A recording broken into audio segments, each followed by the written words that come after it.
Why does nobody talk about the potholes here in the YouTube videos?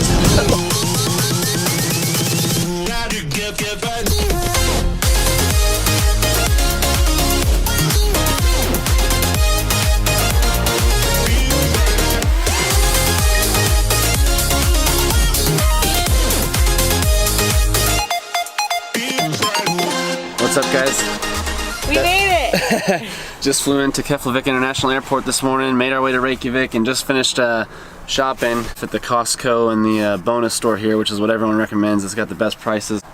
Instant soups. And we got all the camera gear and all the clothes. Oh! More SD cards. Yeah. Got a couple more 64 gigabytes at the Costco. We spent 19,500 krona at Costco, which I think comes out to like 180. So we're good for the week. And then we spent a little bit more over at bonus, and now it's time to get on the road.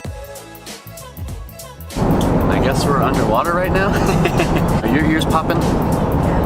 After 1 kilometer at the roundabout, take the first exit. We kind of just made our first pit stop after leaving Reykjavik.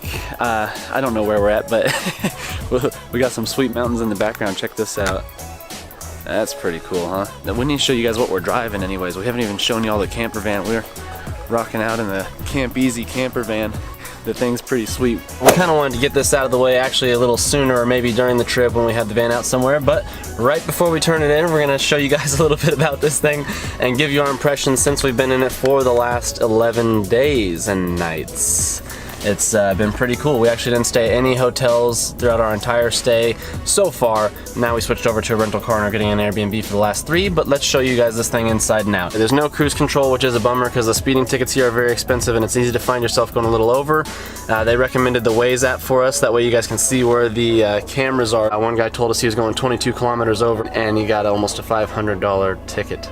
So easy on your speed limits out here in Iceland. We got the Easy Cleaver 4x4, which came in handy because we did take this thing on an F-road and down some slippery roads as well, and so the 4-wheel drive I think was a big benefit. With the van we got like a power inverter, so we were able to charge all of our camera gear right there.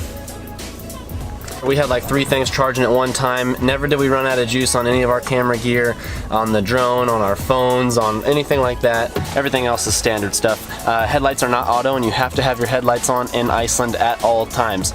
There's no turning right on red, and you cannot, what else? I think that's it. You can't turn right on red. You've probably seen enough of the outside throughout the entire video series that we've been posting, unless I end up putting this in the first video, in which case you wouldn't have, but it comes with a spare tire on the back. You're responsible for any spare tire changes.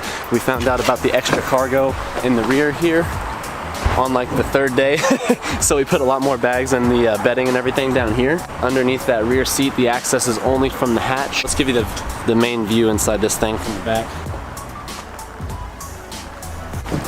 And then we'll move on to the interior. This is kind of like your setup in the back for lunches and things of that nature. Under every seat there is storage. So you got storage under this seat, you got storage under this seat. And now let me show you how you make the bed in this thing too. You remove the table, the rod comes out from under it as well.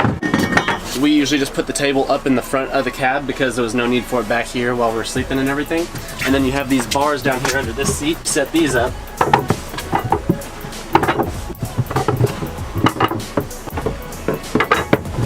And then you take the cushions off of these two off the back. They just lift up and pull out. And this is now the bed area, and you have all your bedding in one bag, like I said, that we stored in the back, so it was never in the cabin here and taking up space like this. And we were able to put all of our clothing, our big bags of luggage and everything, underneath the bed, along with all our food. You have so much storage under these seats that you've got the spare room right here for the sink and the fridge and all that to do your cooking and whatnot. You saw how quick it was to put it together. Now let's tear it down real fast.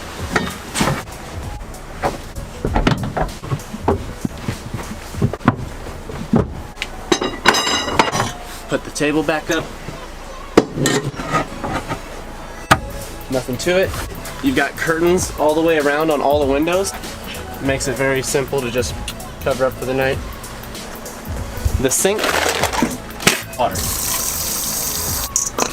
That's being sourced from right down here. There's a tank that we only had to even refill halfway like one time, and it lasted us 11 days. So depending on how much water you use, we only use this for just brushing our teeth and whatnot, when we didn't go into like a restroom at the campgrounds that we stayed at for brushing our teeth and everything. So That's this guy right here.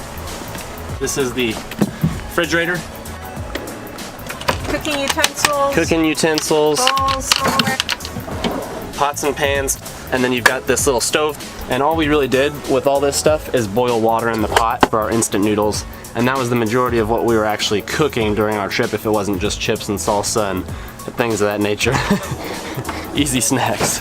But anyways, I just wanted to hop on here and tell you guys what we're up to and where we're headed, and we're gonna hop back in the van and get back on the road, maybe grab a bite to eat and try and make it as close to Courchevel as we can.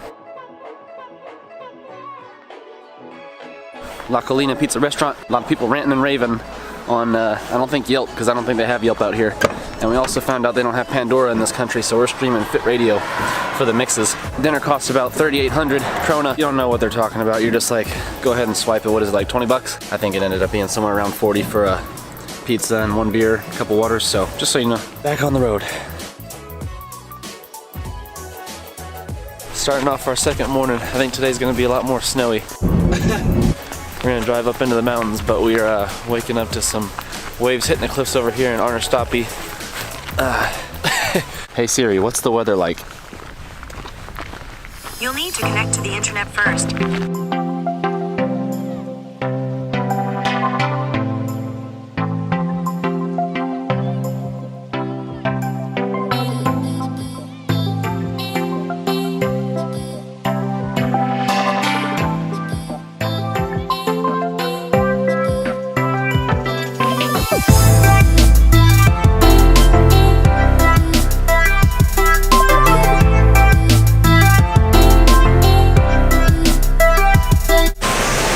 Not as secluded as we thought, but this is really cool. Courchevel waterfalls, first tier, got the second tier up there, and then, man, got the mountain, of course. A lot of people here, just trying to get a few good shots for y'all. It's probably 30 degrees, but it's getting hot. Holy smokes, I found out the best way to carry the Ronin is upside down with your camera mounted onto it. That way it just kind of hangs there and you're not getting tired out carrying this thing up and down the hills. All right, we made it back to the camper van. I don't know if getting here any earlier makes too much of a difference, because the fact of the matter is a lot of people are gonna be here, I'd say, at all times while there's daylight, so you just gotta kind of wait a minute to get your turn for your good shot and wait for people to get out of the background. But that is Courchevel. Pretty dope spot. We're gonna hit probably the closest cafe, grab a little cappuccino or something, and then get back on the road. We think we found a coffee shop, but we're not sure. It's got a little teacup on there. We're gonna give this thing a shot.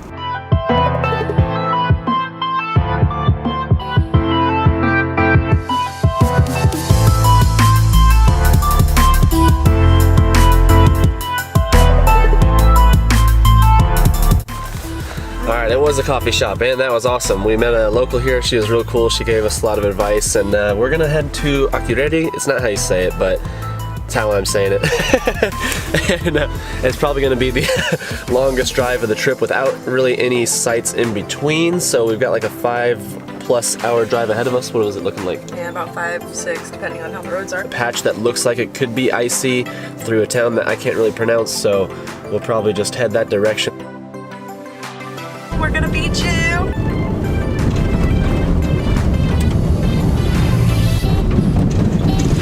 Holy potholes! I don't know if that thing's climbable, but we're about to find out. I just saw this off the beaten path. We're about to run up this thing. We're almost to the top. Oh, we're sinking. Woo-hoo. Okay. I don't know what the safest way to get down is now. Oh my gosh.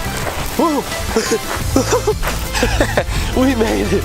All right, put that on the bucket list, y'all. Gotta climb up the black gravel mini mountain off of whatever highway this is out in Iceland. All right, another pit stop. I feel like it's just too easy to miss all this stuff. You gotta pull off the side of the road a lot. And we saw this little canyon looking deal.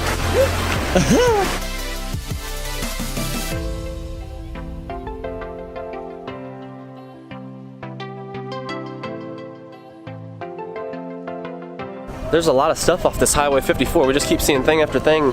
There's this boatway out here, and I want to see how close I can get the drone to it maybe. It looks like it's just kind of beached, and it's not. Yeah, it's definitely just like up on the sand. This is funny.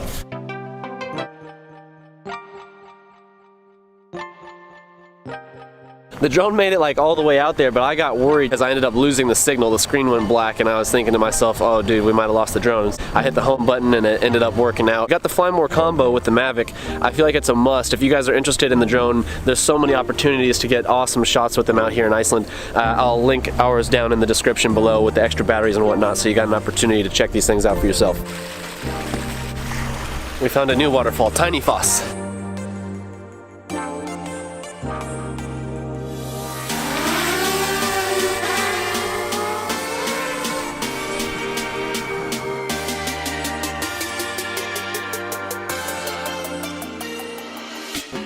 We ventured off the ring road, Highway 1 for a minute, and we're on road 711, and there's this lake, Vesterhopsvatn. There's a cool reflection of the mountains. I'm gonna hop out and let you guys take a look at this. Pretty sweet, huh? Holy cow.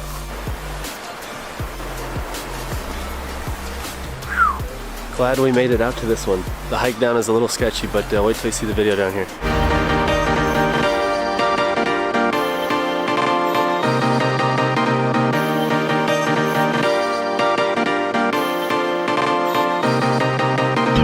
Alright, that about wraps up the rock. Glad we made the trip out here.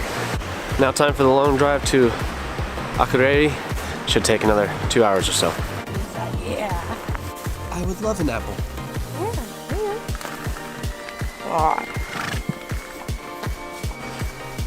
Potatoes.